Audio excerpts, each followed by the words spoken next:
pónganlo frente a la realidad y la negará. Y si la realidad es irrefutable, entonces construirá una historia para explicarla. Leon Festinger, When Prophecy Fails. El psicólogo Ola Svensson realizó un estudio clásico. Se le pidió a un grupo de conductores que calificaran su propia habilidad al volante. Y el resultado fue increíble. Más del 90% de ellos se consideraron conductores por encima de la media. Matemáticamente esto es imposible. La mayoría de la gente no puede estar por encima de la media. Esto, que parece un simple dato y una anécdota divertida, pero es una ventana a uno de los mecanismos más poderosos y peligrosos de la mente humana. Es la prueba de que para vivir con nosotros mismos, a menudo necesitamos construir una realidad a nuestra medida. Me explico.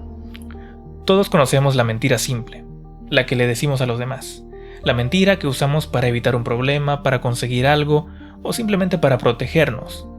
Pero existe otra clase de mentira, mucho más profunda y silenciosa, la que nos contamos para engañarnos a nosotros mismos. Y lo más extraño es que la mayoría de las veces nos la creemos. Hoy vamos a ver cómo esa maquinaria de mentiras, que está diseñada para protegernos realmente, podría terminar construyendo nuestra propia jaula. El hombre es un ser que constantemente huye de sí mismo, pero a quien le es imposible escapar. Imagina que dentro de tu mente hay un sistema de alarma. La única función de esta alarma es sonar cuando tus acciones y tus creencias entran en conflicto.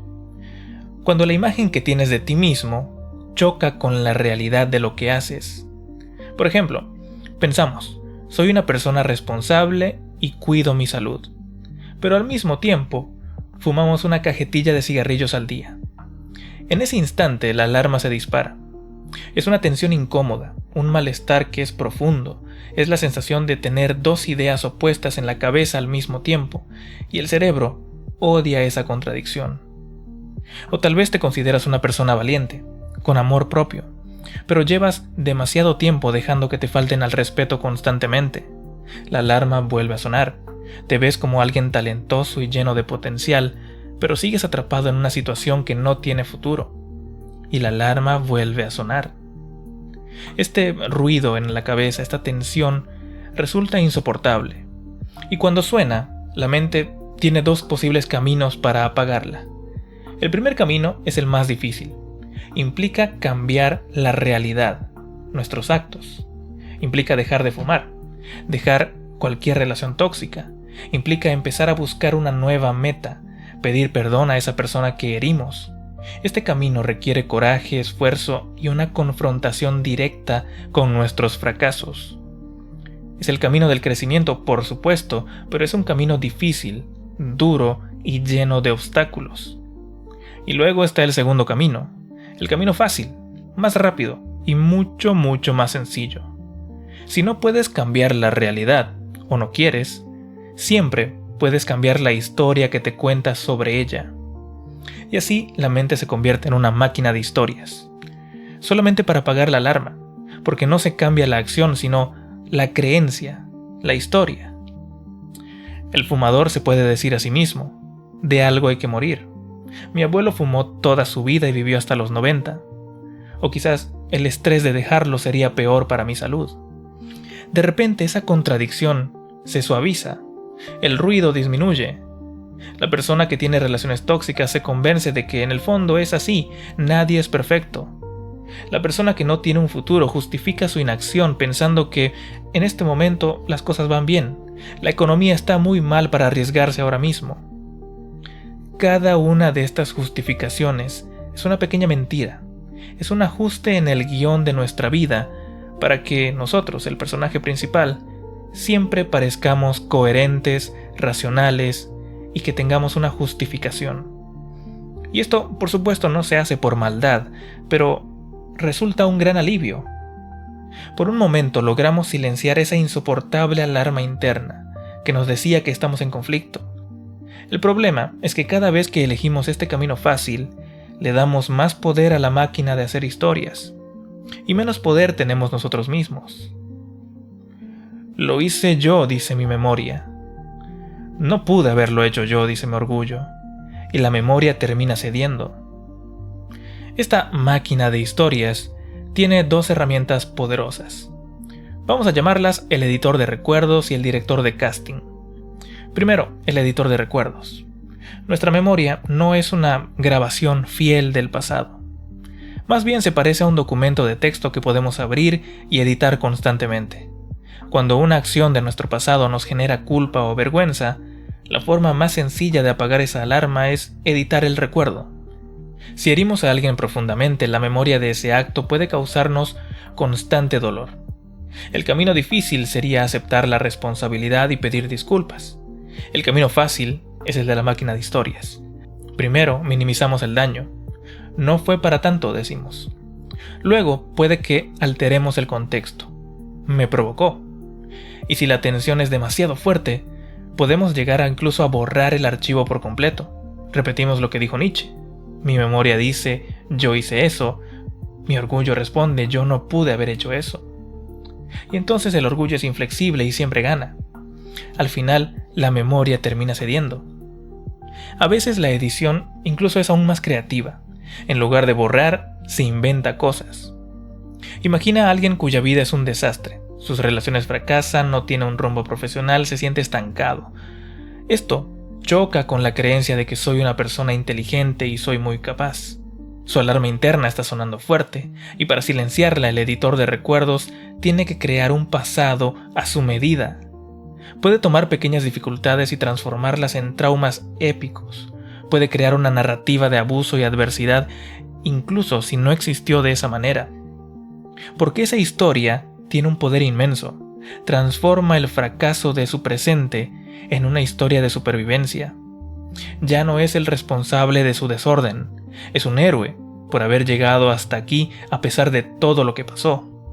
Por supuesto, la historia es falsa, pero el alivio que siente sí que es real. Luego tenemos la segunda herramienta, la que dijimos que era el director de casting.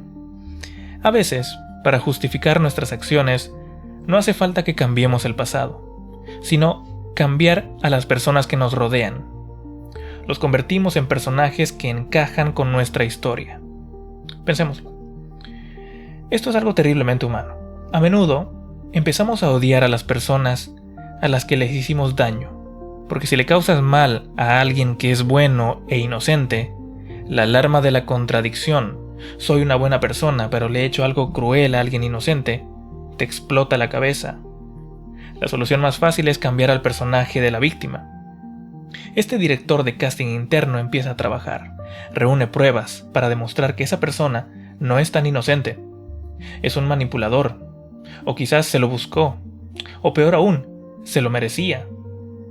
Dejamos de ver a la persona real y empezamos a interactuar con el personaje que hemos creado para ella. Un personaje que justifica nuestro absurdo comportamiento. Un ejemplo clásico. El chico que en el colegio se une a un grupo para burlarse de otro compañero que es más vulnerable. Es un buen chico, solo quería ser parte de ese grupo, pero ahora se siente mal. Su creencia, no está bien ser cruel, choca con su acción, y para resolverlo su mente empieza a redefinir a la víctima. Ya no lo ve como un chico vulnerable, ahora la víctima es un raro, un débil, alguien que probablemente le haría lo mismo si pudiera. Al convertir a la víctima en un personaje que merece el maltrato, el chico no solo justifica lo que ya hizo, sino que se da permiso para seguir haciéndolo. La crueldad se vuelve más fácil la próxima vez. Esta es la arquitectura de mentirse a uno mismo, donde los recuerdos se editan y las personas se convierten en personajes que necesitamos que sean para que nuestra historia sea coherente. La historia donde por supuesto somos los buenos y siempre hacemos las cosas bien, para que todo esto tenga sentido. La locura es algo raro en los individuos, pero en los grupos, partidos, pueblos y épocas es la regla. Acá es donde esta maquinaria personal deja de ser un problema individual y se convierte en algo mucho más grande y más peligroso. Porque el mismo mecanismo que usan los individuos para justificar su pequeña crueldad es el que usan las sociedades enteras para justificar las mayores atrocidades. El proceso es idéntico, solo que a gran escala. Todo comienza con una pequeña justificación, una pequeña historia que nos contamos sobre un grupo de personas. Se les asigna un papel. Son malvados, son peligrosos, no son como nosotros. Esta primera historia permite una pequeña transgresión, una pequeña injusticia. Y una vez que se ha cometido esa injusticia, la máquina de historias necesita trabajar a toda marcha para justificarla. La historia del principio se vuelve más extrema, los estereotipos se convierten en demonización, se les despoja de su humanidad, se les convierte en una amenaza, en un problema que tiene que ser resuelto. Cada nueva agresión exige una justificación más potente todavía, y cada justificación más potente abre la puerta a una agresión mayor. Es una espiral descendente.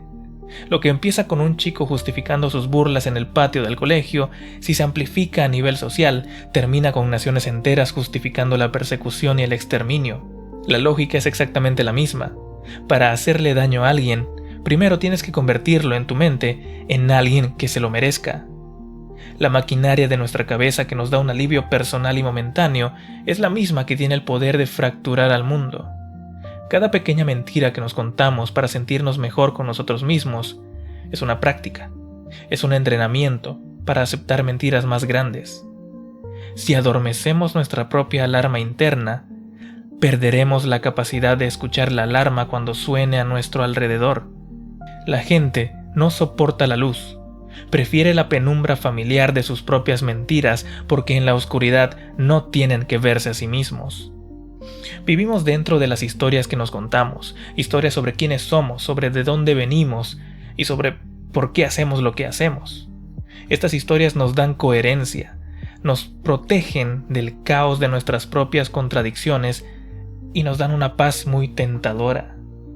Pero esta paz tiene un precio, el precio de la realidad. Cuando nos encerramos en nuestras mentiras para justificarnos, nos desconectamos de ese mundo real. Dejamos de ver a las personas como son y las vemos como los personajes que hemos escrito para ellos. Dejamos de aprender de nuestros errores porque en nuestra historia nunca los cometemos. Somos perfectos. El crecimiento personal se detiene porque el crecimiento solo puede nacer de una confrontación honesta con la verdad, por incómoda que sea. Paradójicamente, el muro que construimos para protegernos de la verdad se convierte de pronto en nuestra propia prisión. Una prisión muy cómoda, familiar, con nuestras excusas favoritas por todos lados, pero al fin y al cabo es una prisión. Todos, en cierta medida, nos hemos mentido a nosotros mismos en algún momento, pero ¿qué tan elaboradas son las historias que nos contamos? ¿Qué tan lejos estamos dispuestos a llegar para no escuchar el ruido de la alarma? De hecho, la pregunta más importante, ¿qué mundo estamos construyendo con esas mentiras? ¿Qué parte de la vida real estamos dispuestos a perder con tal de no tener que despertar nunca? ¿Pero tú qué opinas? Déjalo en los comentarios.